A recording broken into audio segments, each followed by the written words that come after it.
আসসালামু আলাইকুম প্রিয় দর্শক। আমিরুল মোমিনিন মানিক আপনাদের প্রত্যেককে আমন্ত্রণ জানাচ্ছি চেঞ্জ টিভির এই লাইভ পর্যালোচনায়।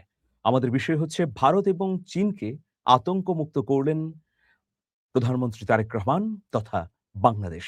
অত্যন্ত গুরুত্বপূর্ণ এই পর্যালোচনার শেষ পর্যন্ত থাকবেন বলেই আমরা প্রত্যাশা করছি। দেখুন, গণ অভ্যুত্থানের পরে যে অন্তর্বর্তীকালীন সরকার গঠিত হয়েছিল, সেই সরকারের সঙ্গে ভারতের সম্পর্ক একেবারে চাপে নেউলে ছিল। ভারতের তরফ থেকে বলা হচ্ছিল যে নির্বাচিত সরকার এলে বাংলাদেশের সঙ্গে ভারতের সম্পর্ক উষ্ণতায় যাবে।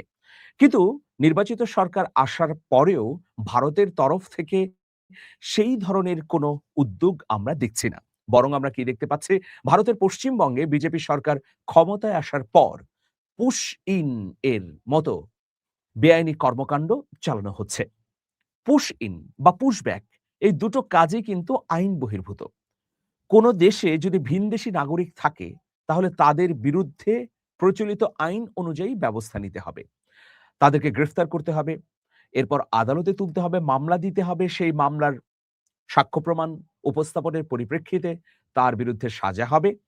আর ২ দেশ মানে যে দেশ অভিযোগ করছে যে আমার প্রতিবেশী দেশ থেকে নাগরিকরা আমার এখানে আসছে, সেই দেশের সঙ্গে যদি প্রত্যাবাসন বা প্রত্যার্পণ চুক্তি থাকে, তাহলে সেই চুক্তি অনুযায়ীও আ বিভিন্ন উদ্যোগ গ্রহণ করা যেতে পারে। কিন্তু আমরা কি দেখছি যে ভারতের পশ্চিমবঙ্গের শুভেন্দু অধিকারীর সরকার সম্পূর্ণ অন্যায্য, বেআইনি এবং পৃথিবীর সকল নজিরের বাইরে গিয়ে তার দেশের নাগরিকদের বা সেখানে অবস্থানরত ব্যক্তিবর্গকে বাংলাদেশের দিকে পুশ-ইন করে দিচ্ছে। এটাতে ভয়াবহ অস্বস্তি তৈরি হয়েছে ২ দেশের মধ্যে। এরকম যখন অস্বস্তির খবর প্রিয় দর্শক, তখন দিল্লি এবং বেইজিং এর মধ্যে একটা স্নায়ুযুদ্ধ চলছে। কি স্নায়ুযুদ্ধ? যে ভারতের নতুন দুঃখিত বাংলাদেশের নতুন সরকারের প্রধানমন্ত্রী আগে কোন দেশে সফর করবেন? তিনি যদি মানে তারেক রহমান যদি এখন ঘোষণা দেন যে ভারতে সফর করবেন, তাহলে বেইজিং অখুশি হয়ে যায়, অসন্তুষ্ট হয়। বেইজিং মনে করে যে তাহলে ভারতের সঙ্গে হাসিনার নীতি অনুসরণ করছে বর্তমান সরকার। আবার যদি বর্তমান সরকার এবং সরকার প্রধান তারেক রহমান তার ১ম সফরের সিদ্ধান্ত নেয় বেইজিংয়ে, তাহলে দিল্লি মনে করবে বা রুষ্ট হবে যে আমাদের সঙ্গে আর সম্পর্ক উষ্ণতায় যাচ্ছে না বা আমরা গৌণ হয়ে গেলাম।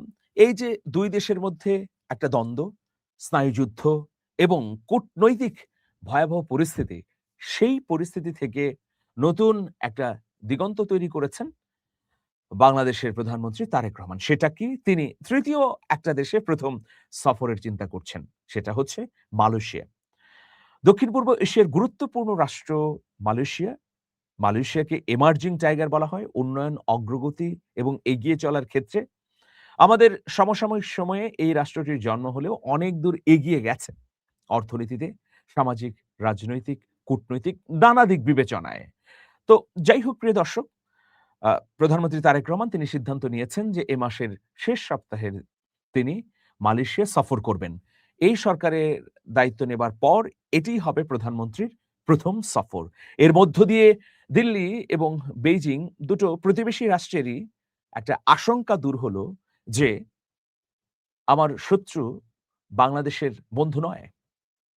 মানে আমার শত্রু রাষ্ট্রে ১ম সফর বাংলাদেশের প্রধানমন্ত্রী করছে না। এটা ভারতও মনে করতে পারবে না, চীনও মনে করতে পারবে না। একটা মধ্যমপন্থী অবস্থান তারেক রহমান নিলেন। এটা ভালো। কূটনীতির ক্ষেত্রে এটাকে প্রাজ্ঞ যদি সিদ্ধান্ত বলি, তাহলে খুব বেশি বাড়িয়ে বলা হবে না। রাষ্ট্রবিজ্ঞানে একটা শব্দ আছে। এই শব্দটির আ বিষয় হচ্ছে প্র্যাগম্যাটিজম। মানে প্রজ্ঞা দিয়ে প্রায়োগিক দিক বিবেচনা করে আপনি সিদ্ধান্ত গ্রহণ করবেন। সেই সিদ্ধান্ত নেয়াই হচ্ছে উত্তম। আমরা তো ভারত বা চীনের সঙ্গে যুদ্ধ বাঁধাতে চাই না।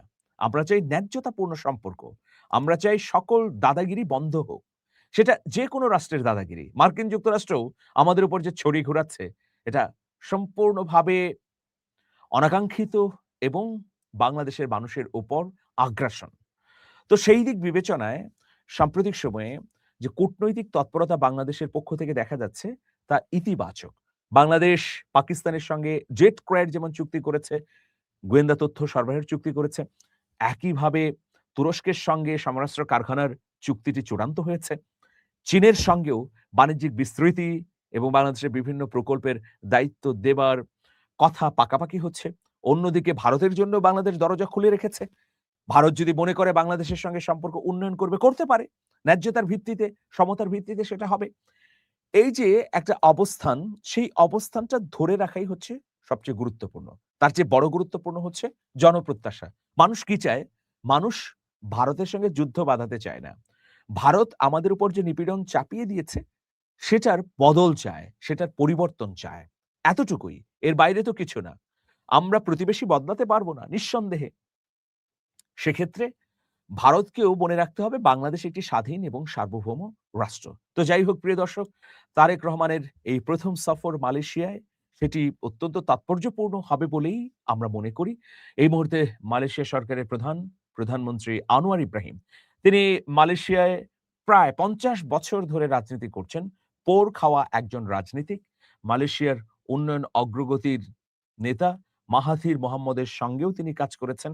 মাহাথির মোহাম্মদ ছিলেন প্রধানমন্ত্রী, তিনি ছিলেন উপপ্রধানমন্ত্রী। মাহাথির মোহাম্মদের সরকারে নানা গুরুত্বপূর্ণ দায়িত্ব পালন করেছেন। এরপর তার সঙ্গে বিরোধ হয়েছে। নিজে রাজনৈতিক দল গঠন করেছেন। সেই দল ক্ষমতার কাছাকাছি গিয়েছে, কিন্তু ক্ষমতায় যেতে পারেনি। সর্বশেষ ২০১৮ সালে অনেক চড়াই উতরাই পেরিয়ে ক্ষমতার কাছাকাছি যখন পৌঁছে আনোয়ার ইব্রাহিমের রাজনৈতিক দল, তখন শেষ মুহূর্তে ষড়যন্ত্রের মুখোমুখি হতে হয়। আ সবশেষে আমরা দেখলাম যে সকল ষড়যন্ত্রের জাল ছিন্ন করে আনোয়ার ইব্রাহিম প্রধানমন্ত্রিত্বের আসন অলংকৃত করেছেন। দক্ষিণ-পূর্ব এশিয়ায় যদি আমরা সবচেয়ে নিপীড়িত নেতা হিসেবে আনোয়ার ইব্রাহিমকে চিহ্নিত করি, তাহলে খুব বেশি বাড়িয়ে বলা হবে না। তো মালয়েশিয়ার সঙ্গে বাংলাদেশের সম্পর্ক এগিয়ে নেয়াটা অত্যন্ত গুরুত্বপূর্ণ একটা ব্যাপার। মালয়েশিয়ার সঙ্গে সম্পর্ক করা মানে মালয়েশিয়ার প্রতিবেশী রাষ্ট্র সিঙ্গাপুর, ইন্দোনেশিয়া, এরপর থাইল্যান্ড, এই রাষ্ট্রগুলোও কিন্তু এক সুতোয় বাঁধার একটা উদ্যোগ তৈরি হলো। তো আমরা দেখতে পাচ্ছি কি যে তাহলে তারেক রহমান ভারত এবং চীন সফর না করে একটা দূরদর্শী ভূমিকা নিলেন। তিনি মালয়েশিয়ার সঙ্গে নতুন সম্পর্কের দিগন্ত তৈরি করার একটা চিন্তা করলেন। দেখুন, মালয়েশিয়ার শ্রমবাজারে বাংলাদেশ গুরুত্বপূর্ণ ভূমিকা রাখছে। সুতরাং আগামী দিনে যদি আমরা আরো বেশি, বেশি শ্রমিক পাঠাতে পারি, আমরা যদি টেকনিক্যাল ব্যক্তিবর্গকে মালয়েশিয়ায় পাঠাতে পারি, আমরা আমাদের খাদ্যপণ্য থেকে শুরু করে আমাদের বস্ত্র এবং অন্যান্য খাতে যদি মালয়েশিয়ায় রফতানি বাড়াতে পারি, তাহলে একটা নতুন দিগন্তে পৌঁছতে পারে কুয়ালালামপুর এবং ঢাকার সম্পর্ক, প্রিয় দর্শক। এটি অত্যন্ত গুরুত্বপূর্ণ বলেই মনে করছি। এই মালয়েশিয়া সফরের মধ্য দিয়ে একদিকে ভারত, অন্যদিকে চীনকেও আশ্বস্ত করা গেল যে আমরা নীতির ক্ষেত্রে বাংলাদেশ ফার্স্ট এই নীতিকেই প্রাধান্য দিয়েছি। এখনই আমরা দিল্লি বা বেইজিং এ যাচ্ছি না। আমাদের গুরুত্বটা আরো উচ্চাকাঙ্ক্ষী। সেইজন্য আমরা মালয়েশিয়াতে সফর করছি। এরপর প্রায়োরিটি বেসিস আমরা দিল্লিতে বা বেইজিং এ যাব। কিন্তু আমরা তো ১৫ বছরে দিল্লির সঙ্গে ঢাকার সম্পর্ক দেখেছি। একদম স্বামী-স্ত্রীর মতোই সম্পর্ক। একদম দাদাগিরির সম্পর্ক ছিল।